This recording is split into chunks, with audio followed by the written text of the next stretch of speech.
살아계신 하나님 아버지, 오늘도 저녁 시간에 많은 사람들이 결석을 하였지만 저희들은 또 하나님과 대화를 나누고자 이 자리에 왔습니다. 성령님께서 말씀하여 주시옵소서. 저희들이 그 말씀을 먹겠나이다. 그 말씀 먹고 세상을 향해서 담대하게 나갈 수 있는 저희들 될 수 있도록 인도하여 주시옵소서. 이 천국 복음이 아직 세상에 널리 퍼지지 않았지만 저희들은 미약하나마 시작을 했습니다. 성령님께서 함께하여 주셔서 정말로 마지막 때에 저희들의 역할이 얼마나 위대하고 크다는 사실을 깨달으면서 나아갈 수 있도록 인도하여 주시옵소서. 남들이 알지 못하는 것을 남들에게 손가락질 받을지도 모르고 험담을 들을지도 모르는 그러한 복음을 저희들이 하나둘 알아나갑니다. 주님께서 꼭 같이 하여 주셔서 저희들에게 지혜를 허락하여 주시오 담대함을 허락하여 주셔서 하나님의 말씀을 듣는 대로 받아먹어서 세상을 향해서 담대하게 전할 수 있는 그러한 시간들 될 수 있도록 인도하여 주시옵소서. 다음 시간에는 한 번도 빠짐없이 다 참석하여서 이 귀한 천국 복음의 말씀을 들을 수 있도록 인도하여 주시옵소서. 예수님의 이름으로 기도합나이다. 아멘.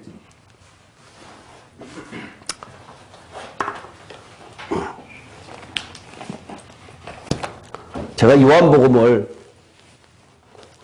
시작을 하면서 죄에 대해서 한두 시간 더 하고 요한복음을 계속 하려고 했더니 지난주에 우리 강 집사님이 짐도 안 나가냐고 그렇게 이야기를 하셔갖고 그 죄 문제 조금 나중에 뭐 저기 뒤에 가서도 할 기회가 있으니까 그때 가서 조금 더 보충해서 하기로 하고, 저는 오늘 그다음에 다음 주 같은 것은 죄를 이기는 방법에 대한 그것을 로마서적으로 한번 이야기를 할까라고 계획을 했었는데 하여튼 그건 조금 어려운 듯한 느낌이 들어갖고 그러면 보류하자. 요한복음을 그냥 하는 것이 낫겠다.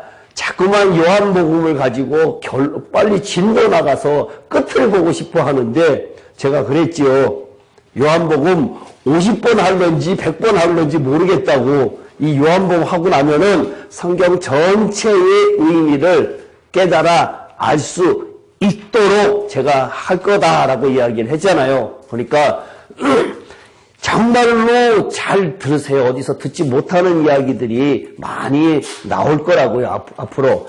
어떤 날에는 조금 쉬운 것도 있고 어떤 날에는 조금 어려운 것도 있어요. 아주 처음 듣는 것도 있고. 그러니까 그걸 아시고 여기 합시다.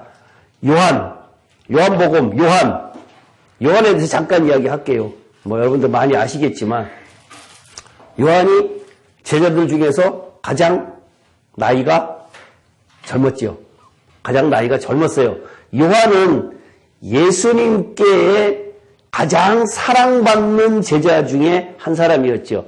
베드로, 야고보, 요한. 항상 예수님께서 이렇게 요한을 데리고 다녔어요. 그리고 최후의 만찬 때는 예수님의 품에 안겨서 어리광도 피웠던 사람이고, 그 다음에 예수님께서 십자가에 못 박히실 때에 요한한테 부탁도 하셨고, 그렇게 요한은 예수님하고 아주 밀접한 관계를 갖고 있는 제자 중에 한 사람이었거든요. 근데 성경에는 이 요한이 성격이 어떻다고 되어 있어요? 불같다고. 네, 불같다, 보아너게다, 우리의 자식이다, 이렇게 이야기를 하면서 불같은 성격을 가지고 있고 저돌적이다, 직선적이다. 예수님께 어리광도 피지만 다른 제자들은 멀리서, 아주 멀리서 도망가고 멀리서 예수님의 십자가에 돌아가셨을 때 있었는데 바로 밑에서 예수님께서 부탁할 정도로 배짱도 있어요. 배짱도 있는 사람이거든요. 근데 제가 왜 이 이야기를 하는가 하면은 성격대로 예수를 믿어요. 성격대로 예수 믿으니까 이것저것 다 재고 체면 있고 뭐하고 나 잘 몰라서 못해. 평생 못해요. 평생 못해요. 그렇기 때문에 제가 자꾸만 아까 경험도 제가 이야기하고 그랬잖아요. 그러니까 조금 알면은 그냥 그거 갖고 부딪히세요. 부딪히다 보면은 저쪽에서 질문 날아오는 것이 내가 답변을 못한 것이 뭐였구나. 한번 망신 당해 보면은 그것은 평생 가도 안 잊어져요. 그러면 그게 누구한테 이익이에요? 나한테 이익이에요. 10번 만나갖고 10번 망신 당하면은 10가지 플러스 알파가 되잖아요. 그러니까 그렇게 하시라고요. 대신 준비는 그 사전에 기도 많이 하시고 성경적으로도 준비 많이 하셔야 돼요. 그것만큼만은. 준비가 안 돼 있어서. 그러니까 그거는 하시다 보면은 성령께서 분명히 도와주세요. 저는 그런 체험을 갖다가 많이 해요. 그렇기 때문에 하시라고 그러는 거거든요. 그러한 요한복음은 언제쯤 쓰여졌을까요? AD 한 80년에서 100년 그 사이에 왔다 갔다 이렇게 쓰여졌다. 뭐 학자들마다 조금씩 다르게 있으니까요. 그거는 요한복음의 전체 주제 생명. 근데 이 요한복음은 둘로 나눠져 있어요. 1장부터 12장, 그 다음에 13장부터 21장. 둘로 나눠져 있는데 1장부터 12장까지는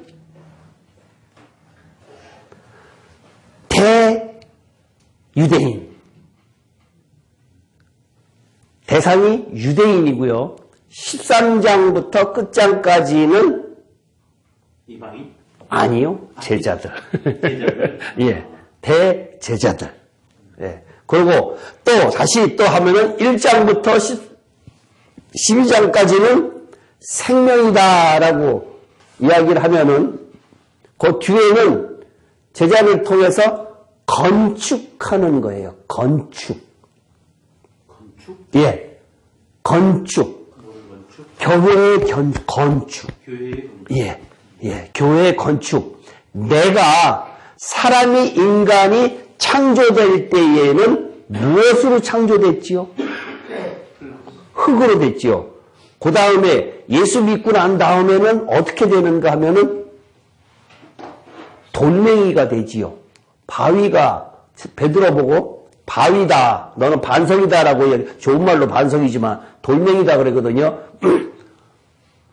건축가에 버린 돌, 모퉁이 돌. 그것이 모퉁이 돌이 예수 그리스도를 이야기를 하는 것이고 그 돌이 우리가 모난 돌이 그러니까 진흙에서 돌이 됐고 돌이 어떻게 된가 하면은 정맞아서 건축가의 교회 건축하는 데 쓰이는 돌이 돼야 된다. 그거를 우리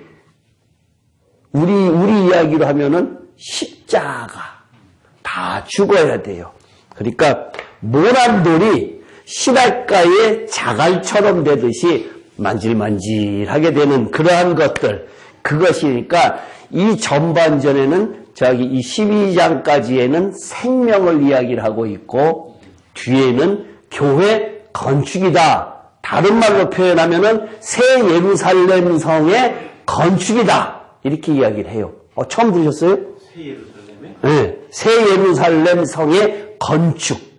하나님의 인간을 창조하신 목적 중에 하나가 구약시대를 통하면서 하나님께서 완성 지으지 못한 것이 지난번에 이야기한 것이 아담을 창조해놓고 완성이 안 되는 이유가 뭔가 하면은 아담에게 뭐가 없다 그랬어요?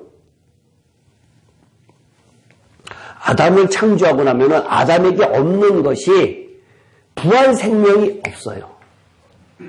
아담에게는. 그렇기 때문에 그 생명 가지고는 하나님의 새 예루살렘 성의 건축이 할 수 없어요. 영적인 부분이기 때문에 깊이 생각하지 마시고요. 하여튼 그렇게 돼 있어요. 그러니까 나중에 부활 생명으로 인해서 그 생명, 우리가 자꾸만 생명 하는 이유가 그 생명만이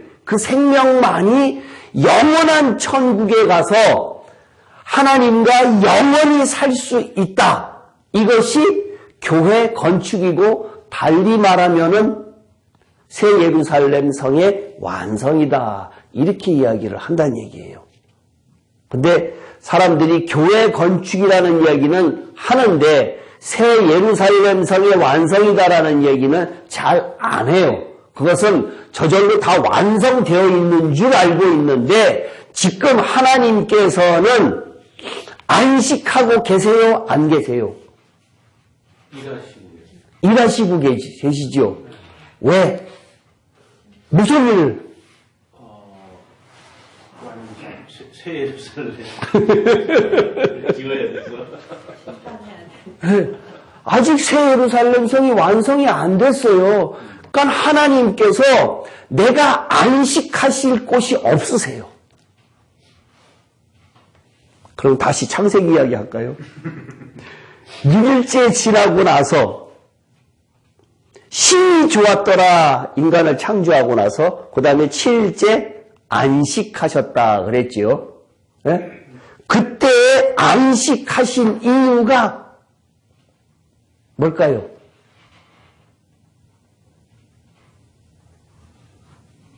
그때서 7일째 6일 동안 창조했기 때문에 이제 아이고 힘들어라 쉬어야겠다 라고 해서 7일째 쉬시는 거예요. 네? 또 다른 거 하시기 위해서 뜻하신 걸 이뤘기 때문에 뜻하시는 것을 이루었기 때문에 지난번에 제가 말씀드렸는데 하나님께서 거기서 안식하셨다라고 하는 것은 인간이 창조되지 않았으면은 인간을 만들지 않았으면은 하나님께서 안식하실 수 없으세요. 인간을 창조하셨기 때문에 비로소 안식하셨다라고 했거든요. 구약 성경에 가만히 보면 에베소서에서 보면은 남녀 관계다. 아브라함과 사라의 관계, 아담하고 하와의 관계, 그 다음에 교회와 그리스도의 관계, 이것을 다 성경에서 남녀 관계다라고 했잖아요. 에베소서에서 남녀 관계는 비밀이다라고 이야기를 했단 말이에요. 그것이 무엇 뜻하는가 하면 하나님과의 인간관계, 혼인관계를 뜻하는 거예요. 영적인 혼인관계를.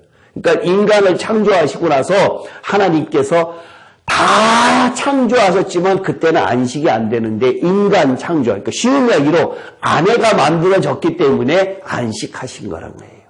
근데 그것이 어떻게 변했는가 하면 우리가 이스라엘을 표현하고 오늘도 계속 저거 했을 때 음녀라 표현했잖아요. 음녀. 배반했어. 사탄으로 인해서 배반했기 때문에 그 배반이 음녀가 다시 돌아오는 것. 호세아서에서 계속해서 고멜 돌아오라라고 하는 것. 그 하나님의 사랑 때문에 라고 이야기했는데 그것이 곧 새 예루살렘 성의 완성인데 그 이후부터 인간이 타락 이후부터 생명이 영원한 하나님과 같이 가야 될 생명이 있어야 되기 때문에 구약시대의 사람이 생명이 있느냐 없느냐 제가 여러 번 이야기를 했잖아요. 강집사님 질문도 많이 하셨는데 구약시대의 사람의 구원은 불완전한 구원이다라고 제가 이야기를 했거든요. 왜? 그 사람들은 생명이 없기 때문에 라고 했단 말이에요. 그래서 천년왕국을 거치는 동안 이기는 자들로 하여금 생명을 얻는 방법을 갖다가 와서 생명을 얻는다 이렇게 설명을 했었고요. 히브리서에 있었는데 그렇기 때문에 이 요한복음이 왜 중요한가 하면은 그 생명을 이야기하고 있다. 얼마 전에 내가 이 유튜브를 보다가 도마복음 이렇게 이야기한 것이 있어갖고 잠깐 본 것이 있었는데 1945년도에 도마복음이 발견이 됐대요. 그 학자가 이야기하는 건 도마복음이 발견이 돼갖고 1945년도에 가장 큰 사건 2개라고 하면은 2차 세계대전의 종전하고 그 다음에 도마복음 세계적인 사건에서 그 2가지가 들어간다 이거예요. 근데 도마복음이 우리는 지금 외경으로 치워가 취급을 안 하는데 도마복음의 내용이 뭔가 하면은 도마복음의 특징이 거기는 예수님의 행적이 없고 다 예수님께서 말씀하시다. 예수님께서 가라사대라고 하면서 예수님의 가르침만 쫙 되어 있다. 이렇게 이야기를 하고 있어요. 요한복음에는 어떻게 되어 있는가 하면은 세 복음서에 공간복음에 마태, 마가, 누가 있는 것하고 요한복음에 있는 것하고 요한복음에 있는 내용들이 공간복음 마태, 마가, 누가에 거의 없어요.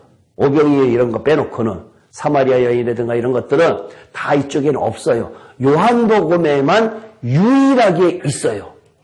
왜 요한복음에만 유일하게 있는가라고 하는 것은 그것은 생명에 관한 이야기를 갖다가 하고 싶어서 예수님의 행적 중에서 그런 것만 뽑아서 여기다가 요한복음에다가 집어넣었다. 이런 거예요. 요한복음에는 또 이제 뭐가 있는가? 여러 가지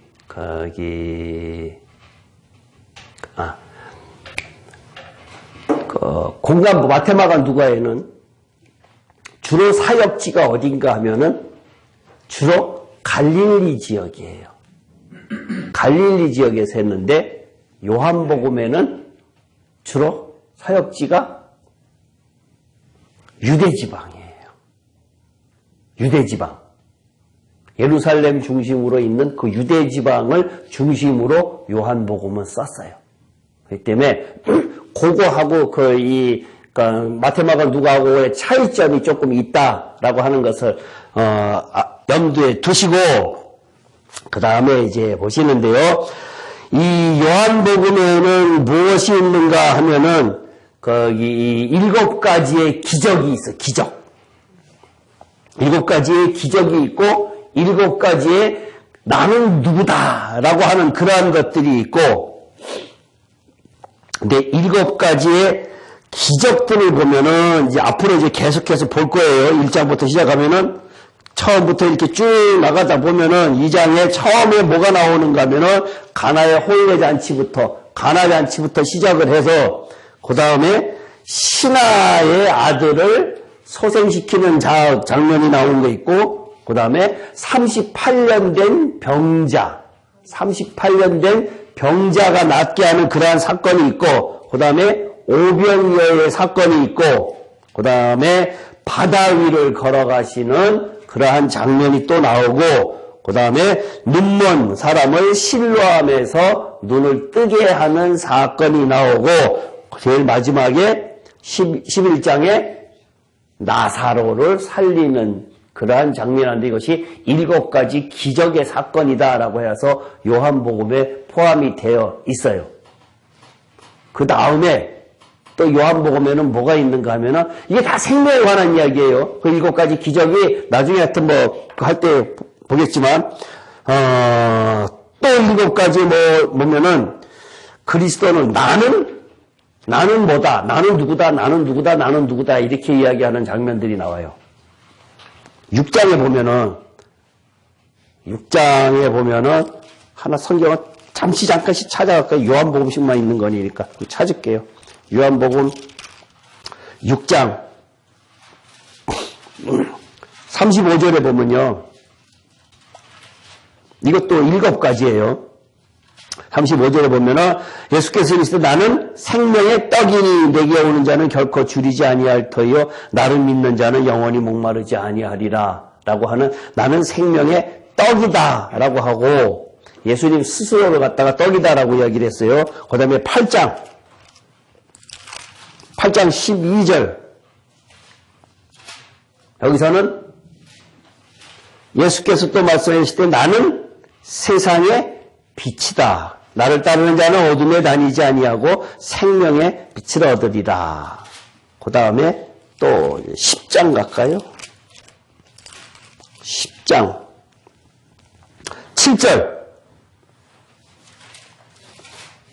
요한복음 10장 7절. 그러므로 예수께서 다시 이르시되 내가 진실로 진실로 너에게 말하노니 나는 양의 문이다. 그 다음에 10장 11절 보면 돼. 나는 선한 목자라. 선한 목자는 양들을 위하여 목숨을 버린다. 그 다음에 11장 또 볼게요. 11장에 25절. 예? 예. 예. 너무나 잘 아는 유명한 것. 나는 부활이요 생명이니 나를 믿는 자는 죽어도 살겠고 무릇 살아서 나를 믿는 자는 영원히 죽지 아니하리니 이것을 내가 믿느냐. 요거는 재밌는 거 하나가 있으니까 질문해 볼까요? 나를 믿는 자는 죽어도 살겠다라고 할 때 요거 죽어도 살겠다라고 하는 의미하고 살아서 나를 믿는 자는 영원히 죽지 아니하리라. 이것을 믿느냐라고 하는 요 두 개의 차이점이 뭘까요? 나를 믿는 자는 죽어도 살겠고 안 죽는다는 얘기예요? 안 죽는다는 의미일까요?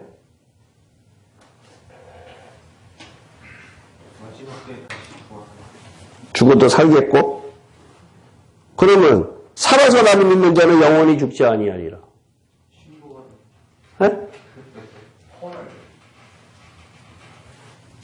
죽지 않아요. 요한복음 뭐라 그랬죠?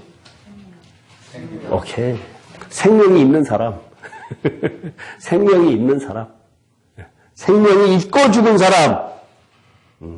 생명이 있는 사람은 죽지 않는다. 이런 의미. 이 육신의 생명을 이야기하는 거 아니잖아요. 그죠? 생명인데, 보통 연세 드신 분이 주무시러 가서 잠자듯이 가시는 분들 계시죠. 네. 그런 사람들은, 나 자러 갈게, 그러고는 그냥 가셨어요. 그러니까 육체는 그냥 가셨지만, 생명이 있는 분은 다시 나중에 부활하실 것을 믿잖아요. 그러니까 그런 분들은 육신의 생명은 비록 죽었지만 영원한 생명은 죽지 않았다라는 얘기잖아요. 그죠? 그러니까 이 요한복음에서 이야기하는 모든 것이 지금 생명에 관한 이야기니까 그것을 염두에 두고 보시면 되고 그 다음에 14장 한번 볼까요? 14장 6절 예수께서 이르시되 내가 곧 길이요 진리요 생명이니 나로 말미암지 않고는 아버지께로 올 자가 없느니라.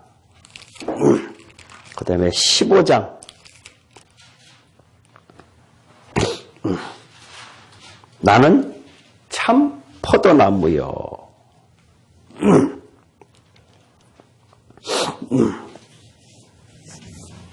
이렇게 7가지의 이야기들을 하고 계세요.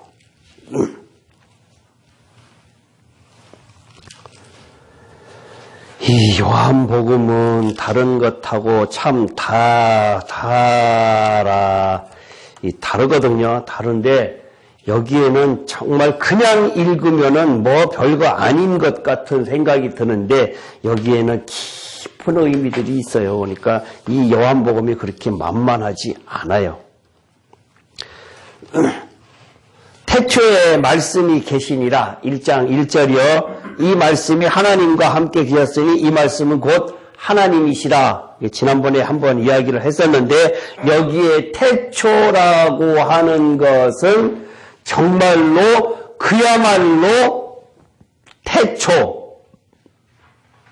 창세기의 태초는 어느 한 점을 선택을 해서 그때부터 창조하는 개념이 있어갖고 그때부터 시간의 개념이 들어간 거예요. 창세기 1장의 태초라고 하는 것은 그 전에 요한복음에 있는 태초라고 할 때에는 시간의 개념이 없어요. 영원한 곳에는 시간 자체가 있을 이유가 하나도 없잖아요. 영원한 것이니까. 그러니까 시간의 개념이 없는데 시간의 개념이 있고 나서부터는 이것은 창세기 1장에 있는 그때부터 있는 것이에요. 태초에 말씀이 계시나 이 말씀이 하나님과 함께 졌으니 이 말씀은 곧 하나님이시라. 그가 태초에 하나님과 계셨고 만물이 그로 말미암아 지은 바 되었으니 지은 것이 하나도 그가 없이는 된 것이 없느니라. 3절까지에서 이야기하고자 4절도 한번 그 안에 생명이 있었으니 이 생명은 사람들의 빛이라. 이 1, 2, 3절에서 이야기하고자 하는 것이 뭘까요? 요한이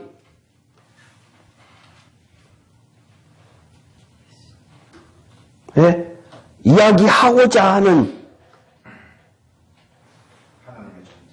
하나님의 존재는 지난번에 제가 한번 그렇게 이야기를 했었고요. 네. 그거는 처음에 대명제고 그 다음에 그렇죠. 예수 그리스도를 이야기하는 거예요. 왜 그렇게 이야기할까요? 이야기하는 이유가 뭘까요? 제가 성경 보는 이해하는 방법을 알려드리는 거예요. 예수님이 하나님이시다. 예수님이 하나님이시다. 그렇게 이야기하는 이유가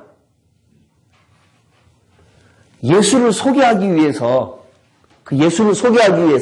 지금 유대인들 우리들에게 예수를 소개를 해야 될 거 아니에요. 근데 정말 엉뚱엉뚱하게 예수를 갖다가 소개할 방법이 없어요.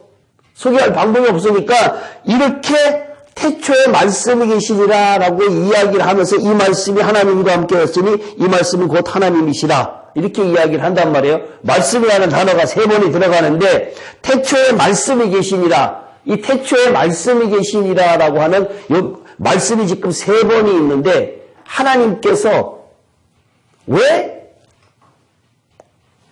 말씀을 하시려 여기에 말씀이 3번 들어가면서 말씀을 강조한 이유가 뭘까요? 이유가 말씀이라는 단어를 통해서 우리들에게 주는 메시지가 뭘까요? 말씀으로 오신 예수님을 소개하기 위해서. 비슷하긴 해요. 예. 제가 원하는 대답은 아닌데 비슷하긴 해요. 예. 왜? 하나님이 모든 것을 말씀으로 하셨어요. 그것도 전혀 틀린 답은 아닌데 제가 원하는 답은 아니고.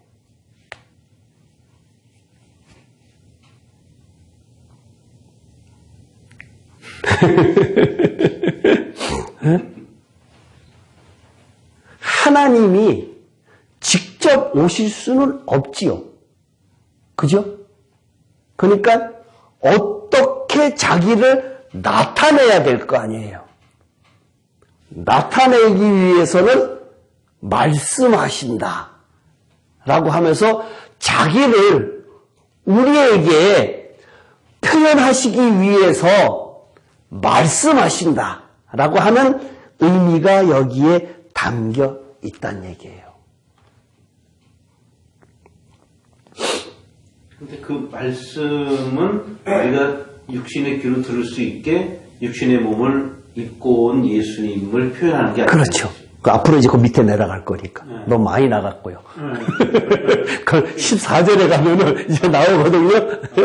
그러니까 1절에서 지금 그 말씀이라고 하는 것은 하나님 자신이 성경 전체가 내가 여호와다라고 그랬잖아요. 이제 성경 전체가 여호와인데 여호와가 인간에게 오셔갖고 나타내고 싶었는데 내가 직접 나타내면 안 되잖아요. 그러니까 이 말씀으로 나타나셔야 되는데 그래갖고 이 말씀 나타내는데 이 말씀이라고 하는 이것 자체는 하나님께서 우리들에게 말씀이다라고 하면은 이 말씀이 곧 우리들이 지금 이야기하는 이 성대를 울려서 입으로 나오는 이것을 이야기하는 걸까요?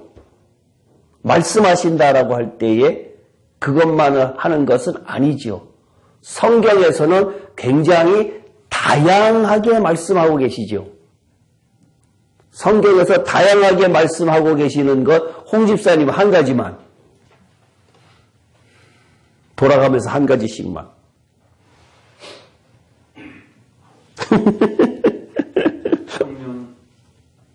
성령의 음성, 성령이 말씀하시는 마음의 성령.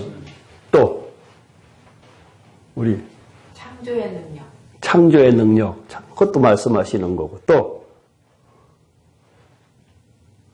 성경적 답변. 선지자를 통하여 라고 하는 말들이 많지요. 그죠? 선지자를 통하여서 이야기도 하시고, 그 다음에 떨기나무의 불꽃으로도 말씀하시고, 그 다음에 발람 사건을 당나귀를 통해서도 말씀하시고, 다양한 방법으로 이야기를 하시는데, 야곱에게는 꿈의 환상으로도 보여주시고, 이렇게 다양한 방법으로 하나님께서는 자기를 표현하고 싶어 하세요. 근데 그것은 자연 만물 이런 것들을 통해서 이야기를 하는데, 여기에서 이제 말씀하시는 것은 요한복음에서 이야기하고자 하는 것은 육신으로 오신 예수님께서라고 하는 것을 전제하에 지금 이것을 쓰고 있는데, 태초에 말씀이 계시니라 이 말씀이 하나님과 함께 계셨으니 이 말씀은 곧 하나님이시다 라고 했을 때, 이 말씀이 하나님과 함께 계셨으니 라고 하는 것은, 이 말씀은 뭘 이야기할 걸까요?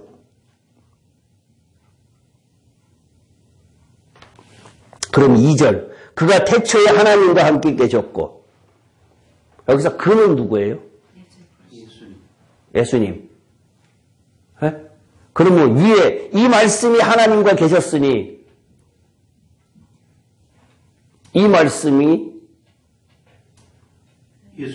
예수님이라고 이야기해도 무리가 없겠지요. 네. 그죠? 예. 예수님이라고 이야기해도 무리가 없어요. 근데 원론적으로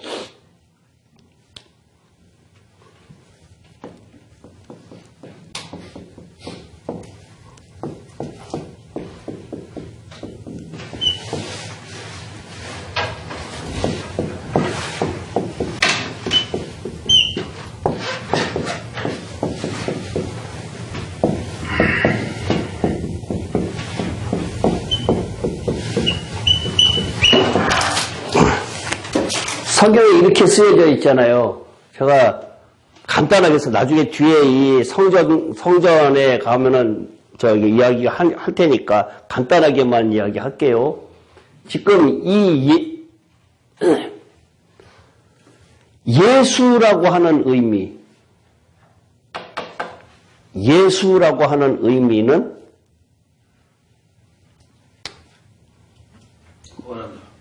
네? 인간 육신의 예수. 육신으로 오신, 하나님이 육신으로 오신 예수. 그다음에 그리스도라고 하는 의미. 성경적 의미는 기름 부음 받은 자인데, 그거는 그냥 답변 쓰는 거고, 여기서 그리스도라고 하는 의미.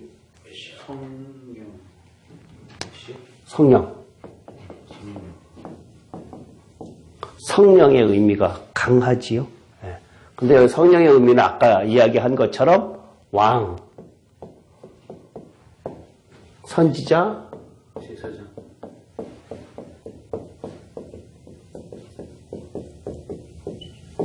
이 세 가지 의미가 왜 그리스도하고 왜 같이 부합이 될까요? 요 세 종류가 다 이 사람들에게는 기름을 부어요. 근데 기름을 붓는 것이 이렇게 우리 세례받는 것처럼 찍어 바르는 것은 아니에요. 머리끝부터 발끝까지 다 젖게 만드는 거예요. 그러니까 이 성령 세례라고 하는 의미는, 성령 세례라고 하는 의미는 흠뻑 적시는 것을 이야기를 하지 조금 맛보는 것 이야기하는 것은 아니에요. 그러니까 내가 성령 받을 때 조금 들락날락 한다라고 하는 그 의미가 아니란 얘기예요. 그리고 여기에서의 의미는 지난번에 이야기를 했는데,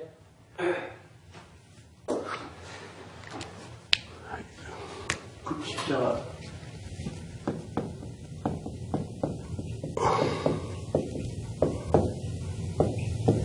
그리스도를 통해서는 혼이 변화된다라고 이제 그냥 단어적 의미만 설명한 거죠. 육신의 이것은 율법.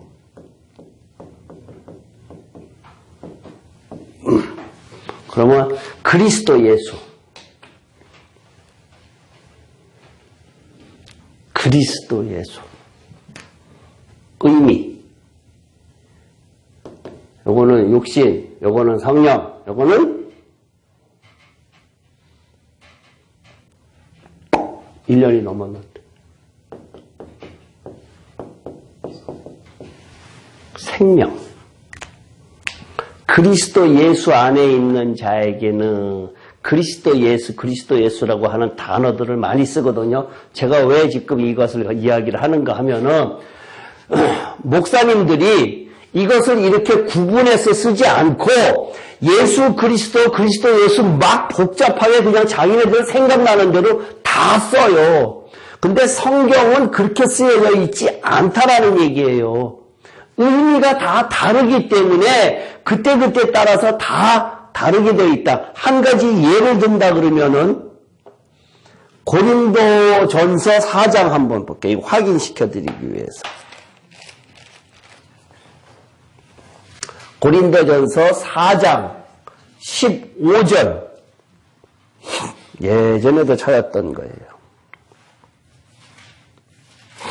고린도전서 4장 15절. 다 같이 시작. 그리스도 안에서 일만 스승이 있으되 아버지는 많지 아니하니 그리스도 예수 안에서 내가 복음으로 너희를 낳았습니다. 여기서 그리스도 안에서 일만 스승이 있으되 아버지는 많지 아니하니 그리스도 예수 안에서 내가 복음으로 너희를 낳았다. 그리스도 안하고 그리스도 예수 안하고 두 개가 분명히 차이가 있거든요. 제가 이것을 많은 사람들에게 성경 좀 안다고 하는 사람들에게 이 성경을 갖다 그리스도 내가 이거 구분을 하니까 나보고 이상하다고 하는 듯이 그런 표정을 짓길래 이 성경을 갖다가 내가 들이대면서 그러면 이거 해석해봐라 그랬더니 해석을 못해요. 이러한 개념이 지금 여기 써놓은 것처럼 이러한 개념이 없으면 이게 해석이 안 돼요. 그리스도 안에서 일만 스승이 있으되 그리스도의 개념이 성령이죠. 성령은 스승의 개념이죠. 우리 알려주는 개념이잖아요. 성령께서 밝히 알려준다. 밝기를 알려준다. 불기둥과 구름기둥이다. 그 성령의 의미라 그랬잖아요. 그러한 의미가 있으니까 일만 스승은 있으되 아버지는 많지 않다. 아버지는 많지 않다. 그리스도 예수 안에서 내가 복음으로 너희를 낳았다. 생명으로 내가 너희를 낳았다. 생명이 없으면 그리스도를 낳는 것이 아니라 생명이 있어야 낳는다라고 하는 개념이란 얘기예요. 요게 그리스도 예수라고 하는 것은. 아버지는 많지 아니하니는 무슨 뜻인가요? 그거 날 수가 없다는 얘기예요. 네. 날 수가 없다는 얘기예요. 네. 날 수가 없다. 날 수가 없다? 네. 스승은, 선생은 생명이 없기 때문에 나를 가르쳐 줄 수는 있는데 그분이 나를 낳을 수는 낳은 것은 아니다라고 하는 의미란 얘기예요. 여기에서. 그러니까 여기에서 낳는다라고 하는 개념은 곧 생명의 개념이 있지 않냐 이거예요. 그러니까 다른 성경이 로마서 이후에 있는 그 사복음서에 있는 성경 말고요. 로마서 이후에 있는 성경은 이러한 것들이 분명히 아주 뚜렷하게 나타나는 경향이 있어요. 희미한 것도 있지만 뚜렷하게 나타나는 경향이 있으니까 로마서 이후의 성경에 대해서는 이러한 시각으로 이러한 개념을 가지고 성경을 봐야 의미가 깨달아진다. 그렇기 때문에 요걸 분명히 알아야 되거든요.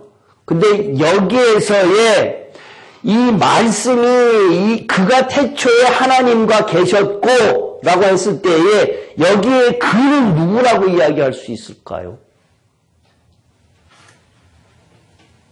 그가 태초에 하나님과 함께 계셨고.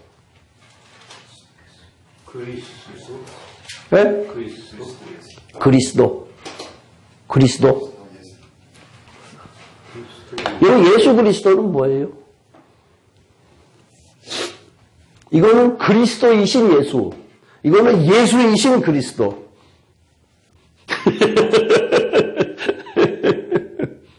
이거는 그리스도가 강조된 예수.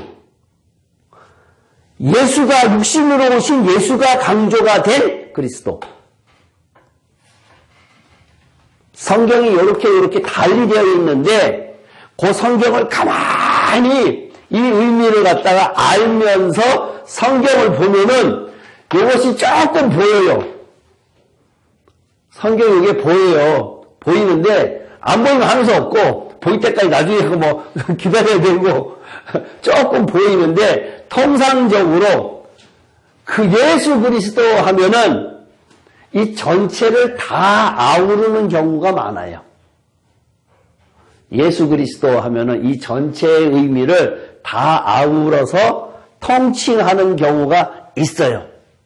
근데 예수가 그리스도다. 니네들이 그 예수가 그리스도다라고 했을 때 그가 태초에 하나님과 함께 계셨고라고 하는 요한복음적 사고를 가진다라고 하면은 그가 태초에 하나님과 함께 계셨고 그가라고 했을 때에는 예수가 앞으로 그리스도다라고 하는 의미가 강하다는 얘기죠. 굳이 나눈다 그러면은 그러니까 그렇게 아시고 그냥 넘어갑시다. 근데 이 아버지는 많지 아니하니가 계속 좀 납득이 잘 안 가는데 아버지가 없는 것도 아니고 있긴 있을 때 많지 않다. 어떤 개념을 넣어서 얘기하시는 건지 모르겠어요. 일만 스승은 많다라고 하는 개념이고, 그죠? 성령을 통해서 깨닫는, 가르쳐주는 사람들은 많은데, 그들이 그 성령이 나를 낳게 해줄 수는 없다. 생명을 줄 수는 없다. 없으면 아버지가 많지 아니하다는 표현을 아니 간혹 있기는 있을 수도 있다는 얘기죠. 전혀 딱 잘라서 이거다 저거다 하는 의미는 아니란 얘기죠. 그러니까 성경을 자꾸만 이렇게 손바닥 뒤집듯이 요거 아니면 요거다 이렇게 흑백의 논리로 보지 말고 여러 가지 경우가 있으니까 그렇게 쓰였다라고 보면 되지 않을까요? I see you. 예.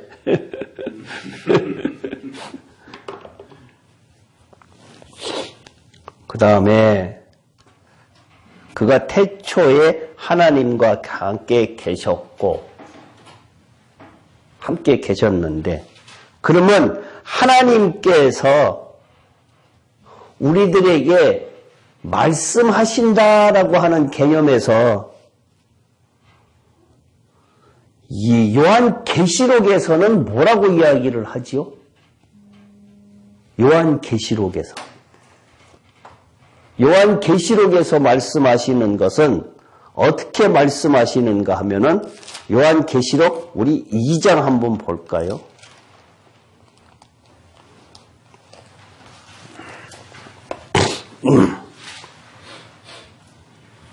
요한계시록 2장 1절을 보면요. 예배세 교회의 사자에게 편지하라. 오른손에 있는 7뼈를 붙잡고 7 금촛대 사이를 거니시는 이가 이르시되 누구지요? 그리스도지요. 네. 그리스도가 말씀하시고 계시거든요. 그리스도가 말씀하시고 계시는데 7절을 한번 봐요. 7절.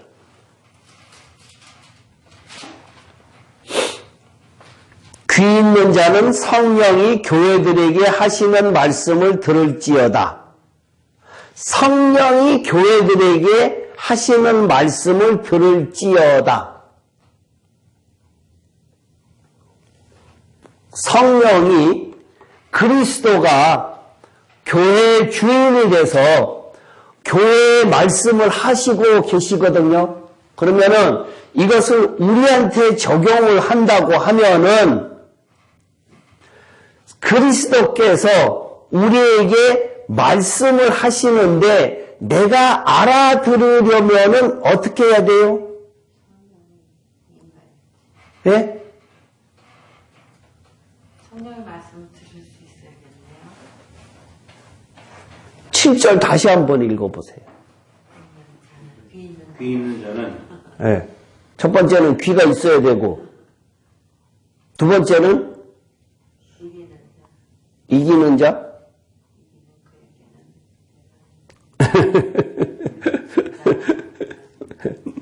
첫 번째는 영의 귀가 열려야 되고, 그죠? 두 번째는 영의 귀가 열린 교회. 아직도 이해가 안 갔어요? 교회가 돼야 돼요, 교회. 교회에게 얘기하니까 교회에게 얘기를 하는데 다른 데 이야기하는 게 아니라 영의 귀가 열려진 교회에게 성령이 말씀하시기 때문에 교회가 돼야 되거든요. 그러면은 교회, 내가 성령, 그리스도가 나한테 말씀하시는 것을 내가 깨달으려고 하면은 교회가 돼야 되죠. 그러면 교회가 된다 그러면 간단하게 짤막하게 교회가 어떻게 해야 교회가 돼요? 그리스도의 몸이 돼. 그리스도의 몸이 돼야 되겠죠. 그죠? 그럼 그리스도의 몸이 되려고 하면은 어떻게 해야 되겠죠? 교회 다니면 그리스도의 몸 되나요?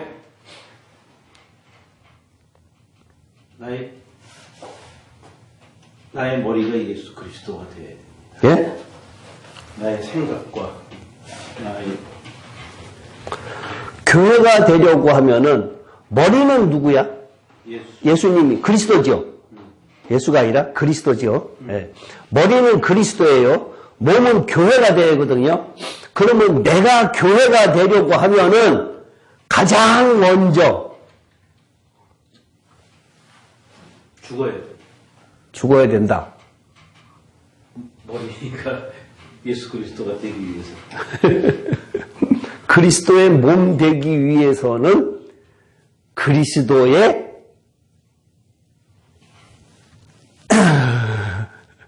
요한복음 생명. 그리스도의 생명이 있어야 되잖아요. 다음은 무조건 생명.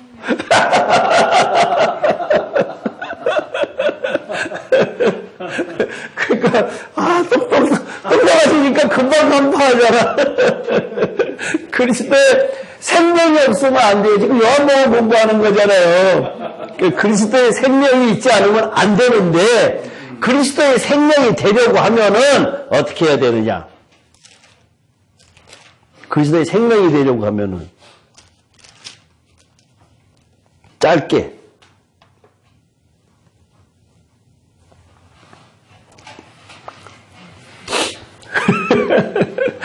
6장 요한복음 6장 63절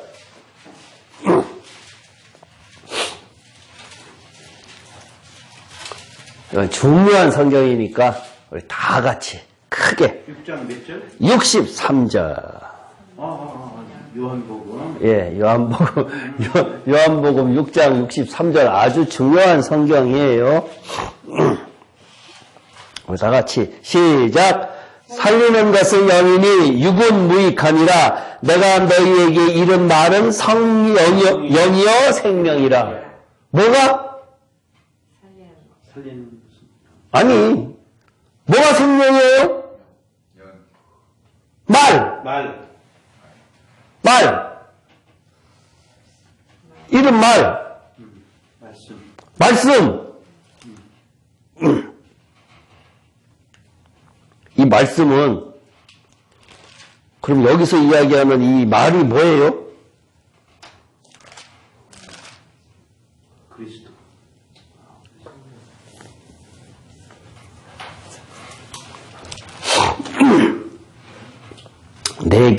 내가 너희에게 이런 말이 레마예요,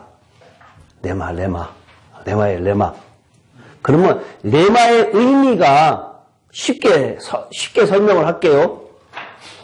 가령 저 시골에 있는 아버지가 서울에 유학 간 아들에게 편지를 썼어요. 그 옛날 편지를 써갖고 아버지가 아들에게 사랑하는 아들에게 편지를 쓴다. 그래갖고 서울에는 도둑도 많고, 놀 것도 많고, 그러니까 거기에 유혹에 넘어가지 말고 친구들 잘 사귀고 뭐 하면서 장문의 편지를 사랑하는 아들에게 썼어요. 그 아들이 그것을 봤어요.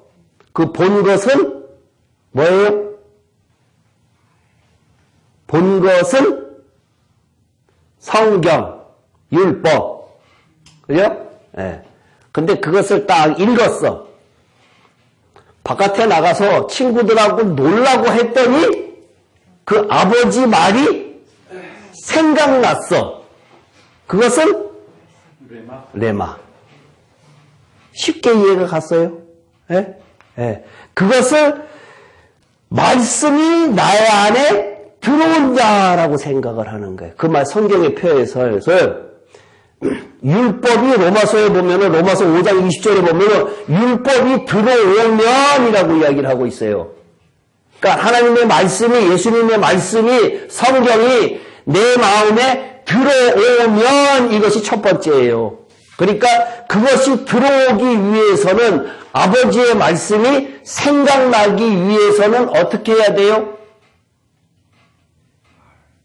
많이 읽어야 되겠죠. 그렇죠? 많이 읽어야 돼요. 많이 듣고 많이 읽고 그래야지 되거든요. 그러면은 그 말씀이 내 안에 들어와서 박히려고 하면은 어떻게 하면 될까요? 아까 물리적으로는 그냥 많이 읽어라 라고 했거든요. 듣고 읽고. 또 예를 들어서 연애. 우리 김 선생님이 연애하셨어요? 예? 옛날에? 그 옛날에? 아이고 불쌍해. 우리 홍 집사님이 연애하셨죠? 안 했어요? 참, 여기 다 불행한 사람들만 있네. 아이, 참. 저는 뜨겁게 연애를 했어요. 교회에서 첼로 들고 가는 우리 와이프를 보고 제가 대시를 했지요. 이제 대시를 해갖고, 그 4학년 때죠. 그러니까 대시를 해갖고, 뜨겁게 연애를 해갖고, 제가 직장을 다니는데, 밤새 전화통화, 옛날에는 전화선 갖고 했잖아요. 전화선 갖고, 전화를 갖다가 그 전화선을 끌어다가 내 방에 갖고 가갖고 밤새 통화를 해요. 밤새 통화를 하고는 4시 조금 넘어와서 그 집에 또 가요. 그 집에 청계천 3가에 이제 살았는데 그 집에 쫓아가갖고 문을 두드려요. 그 문을 두드려갖고는 그 집에 가서 와이프하고 밤새 통화하고 나서 거기 또 가갖고 와이프하고 우리 연애할 때 또 아침에 거기 있고서 아침밥 얻어먹고 그리고 회사로 출근을 했어요. 그렇게 뜨겁게 연애를 했거든요. 그러면 그 마음속에 누가 들어와 있어요? 우리 와이프, 내 애인이 들어와 있잖아요. 그러면 무엇을 하든지 하루 종일 그 사람 뭐 하지? 오늘 이따가 뭐 할 거지? 계속 그 생각이 날 거 아니에요. 저처럼 저돌적인 게 있어야 연애도 해요.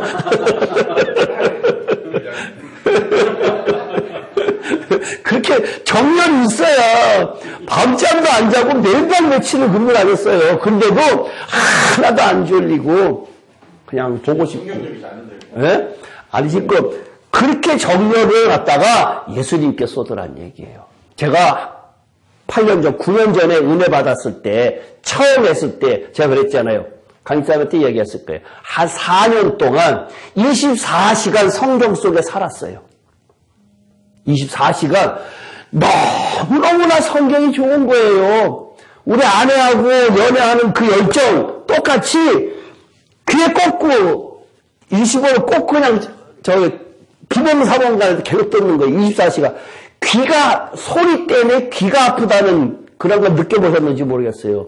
그러니까, 성격대로, 연애도 성격대로 하고, 말씀도 은혜도 성격대로 받아요. 그렇게 정열적으로 한 4년 동안 정말 달려들어갖고는 제가 이거를 하는데, 하나도 안 지겨워요. 하나도 안 지겨워요. 연애할 때도 그랬어요. 연애할 때, 그러니까 결혼했지. 지겨우면 결혼하겠어요. 예? 지금은 조금 모르지만.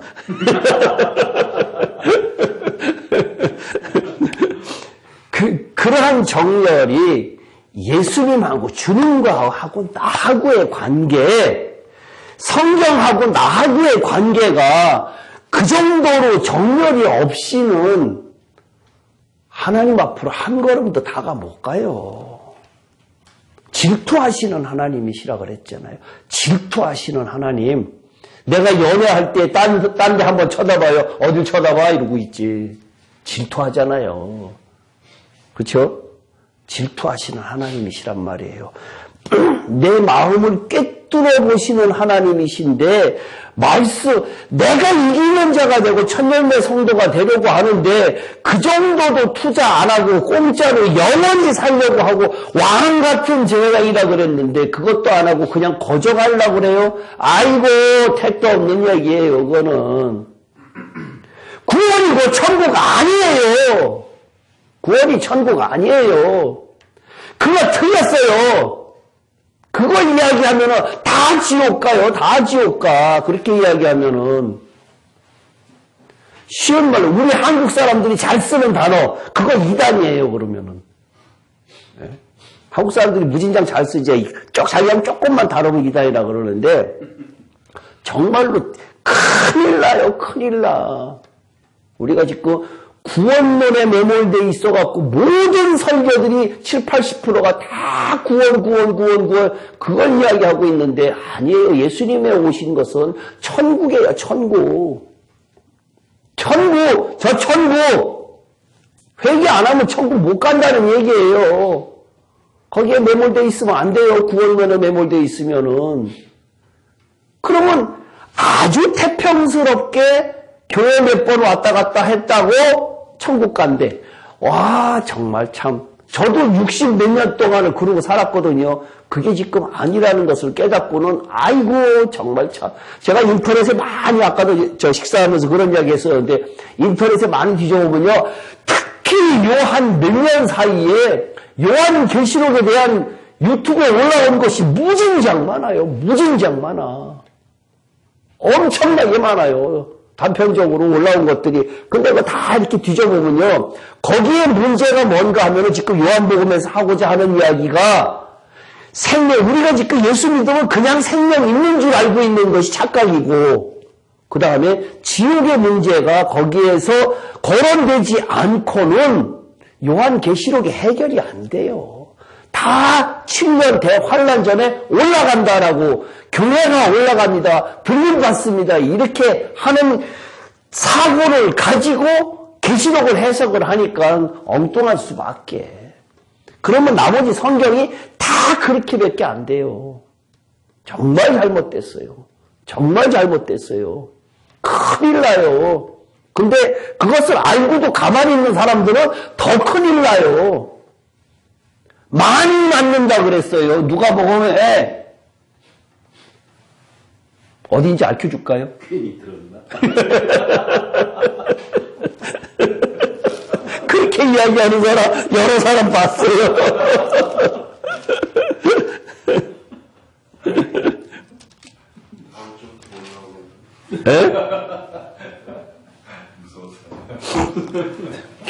누가복음 12장에 보면요.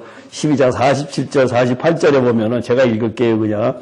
주인의 뜻을 알고도 준비하지 아니하고 그때로 행하지 아니한 종은 많이 맞을 것이요 알지 못하고 맞을 일을 행한 종은 적게 맞으리라. 무릇 많이 받은 자에게는 많이 요구할 것이요 많이 맡은 자에게는 많이 달라 할 것이다. 욕심. 네? 사람 욕심 많아서.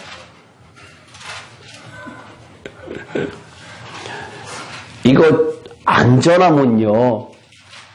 홍 집사님 집에 가서 아내하고 자녀들한테 친척들한테 듣고 안 듣고는 상관없어요. 그거는 집사님 책임 아니에요. 기도는 물론 해야 되는 건 그 기본에 깔려 있고 그를 위해서 기도해야 되는 것을 안타까운 마음으로 기도해야 되는 것은 기본적으로 깔려 있고 전하지 않는 것은 많이 맞아요. 이거는 듣고 안 듣고는 변화되고 안 변화되고는 집사님이 할 수 있는 것은 없어요. 그건 다 하나님이 하시는 건데 근데 내가 할 것은 주인이 뜻을 알고도 내가 안 전했어. 안 돼요. 내가 아직 거기에 이르지 못했기 때문에 그것도 안 돼요. 그 이야기가 그러니까 그 이야기는 무조건적으로 해야 돼요.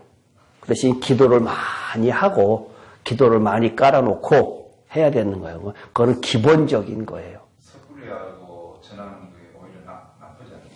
아니야. 근데 아까 제가 이야기했잖아요. 부딪혀서 깨져봐야 망신도 당해봐야 왜 그렇게 이야기를 하는 거면 내가 그 사람한테 내 아내하고 내 자식들한테 이야기를 하고 나잖아요. 그러면은 내가 이야기를 했기 때문에 내가 그렇게 살아야 돼. 안 살면 안 되잖아요. 말만 하고 있어. 이렇게 하면 안 되잖아요. 그러니까 해야 돼요. 스스로가 그것이 굴레가 된다는 얘기예요. 내 마음속에. 행함은 그거 한데 예? 굳이 연결을 못 시키다 보니까 아주 지식이 약해서 연결을 못 시키다 보니까 전하는 데서 또 두려움이 있어요. 조금만 전하고 나머지는 유튜브 봐. 그러면 되잖아요. 내가 유튜브 보니까 유튜브 몇 번에 그거 있더라. 이러면 되잖아요. 그 이야기도 안 했지요. 예? 그 이야기도 안 했잖아요. 방법까지 가르쳐주네. 목사님, 구원이 천국이 아니라고 말씀하시잖아요. 예. 그건 성경 어디를 보면 좀 더 자세히 알 수 있을까요? 성경 전체를 다 봐야 알 수 있을까요? 그렇죠. 그거는 단편적으로 딱 잘라서 이야기하기는 참 그래요. 그 설명이, 부연 설명이 아주 길어요. 그 부분에 대해서는 상대방을 성경을 통해서 찾아가면서 납득을 시킬 정도는 정말로 힘들고 그냥 일방적으로 이런 성경이 있는데 이것을 그냥 해석 좀 해봐라 라고 하는 것, 디테일하게 들어가는 것. 가령 예를 든다 그러면 제가 로마서 10장만 뭐 볼게요. 하나만 볼게요. 요게 어떠한 문제가 있는가 하면은 로마서 10장에 보면요. 9절 10절에 보면은 두 가지의 구원이 나와요. 로마서 10장 9절 10절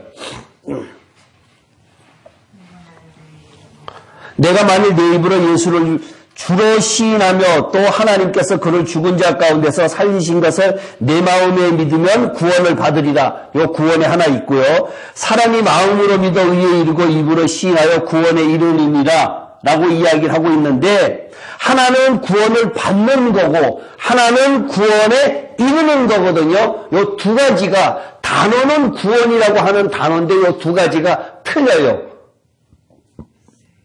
정도가 틀려요. 위에 9절에 있는 구원은 그냥 예수 안 믿는 사람이 예수를 주로 시인하면 내 마음을 믿으면 구원 얻는다. 그러니까 안 믿는 사람이 그냥 믿는 것, 그것이 구원이고 그 밑에 거는 9절에 구원받은 사람이 변화된 것을 이야기를 하는 거예요.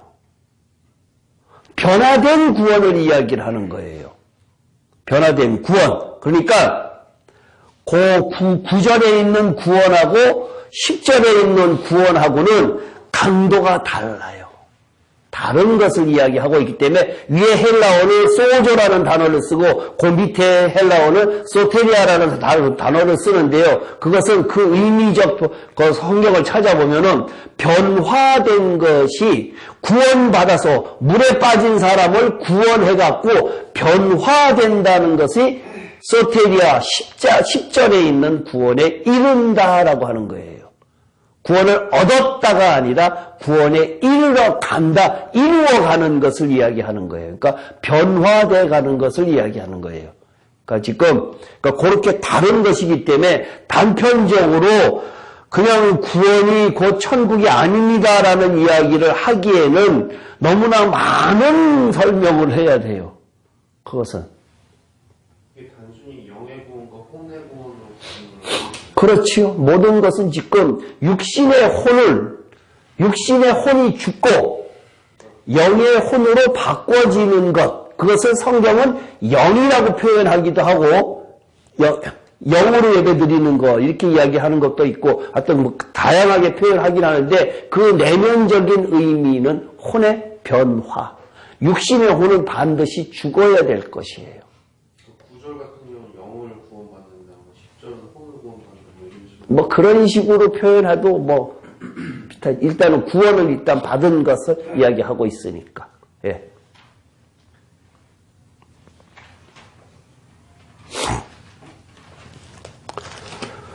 고린도전서 15장 요거 한 절만 찾아서 보고 마칠게요.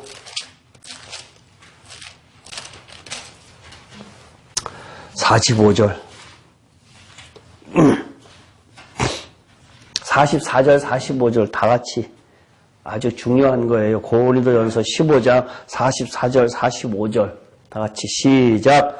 육의 몸으로 심고 신령한 몸으로 다시 살아나나니 육의 몸이 있은즉 또 영의 몸도 있느니라. 기록된 바 첫사람 아담은 생명이 되었다 함과 같이 마지막 아담은 살려주는 영이 되었나니. 44절은 그렇고요. 45절에 첫사람 아담은 생명이 되었다. 영어적 표현은 뭐죠? 생명이 되었다. living soul. living soul이라고 되어 있고요. 마지막 아담은 누구죠? 그리스도. 마지막 아담은 여기 살려주는 영이 되었나니라고 하는 것보다는 생명 주는 영이 되었나니라고 하는 표현이 더 리얼한 것 같아요. 살려주는 영이라고 하는 것보다는 생명 주는 영이라고 하는 것이 훨씬 더 의미가 맞는 것 같아요. 그러니까 마지막 아담 그리스도가 이 세상에 온 목적은 하나님이 말씀하러 오셨고 그 말씀하러 오신 그 하나님이 우리들에게 뭘 주시느냐? 생명 주는 영. 생명 주러 오셨다. 그것이 요한복음 1장 2절에 그가 태초에 하나님과 계셨고 만물이 그로 말미암아 지은 바 되었으니 지은 것이 하나도 그 없이 된 것이 없느니라. 4절에 그 안에 생명이 있었으니 이 생명은 사람들의 빛이라.